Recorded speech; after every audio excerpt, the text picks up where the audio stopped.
রাজধানীর প্রাণকেন্দ্রে অবস্থিত দেশের সবচেয়ে বড় চিকিৎসা প্রতিষ্ঠান ঢাকা মেডিকেল কলেজ হাসপাতাল।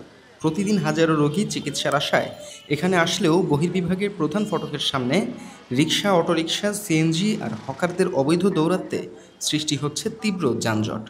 এ কারণে জরুরি সেবা প্রার্থীদের পড়তে হচ্ছে ভয়াবহ ভোগান্তিতে। অ্যাম্বুলেন্স দীর্ঘক্ষণ আটকে থাকায় অনেক মুমূর্ষু রোগীর জীবন ঝুঁকিতে পড়ছে। ট্রাফিক পুলিশের দাবি, তারা বারবার সড়ক ক্লিয়ার করলেও কিছুক্ষণ পরই ফের জটলা বেঁধে যায়।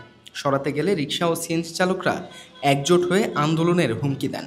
রোগীর স্বজন, পথচারী ও যানবাহন চালকদের অভিযোগ, অবৈধ দখলদারিত্বের কারণে দেশের সবচেয়ে গুরুত্বপূর্ণ হাসপাতালের প্রবেশপথ কার্যত অচল হয়ে পড়েছে। এমন অবস্থা চলতে থাকলে ক্ষুণ্ণ হবে হাসপাতালের সুনাম, ব্যাহত হবে সাধারণ রোগীর চিকিৎসা সেবা। তাই জরুরি ভিত্তিতে কার্যকর পদক্ষেপ নেওয়ার দাবি জানাচ্ছেন সাধারণ মানুষ।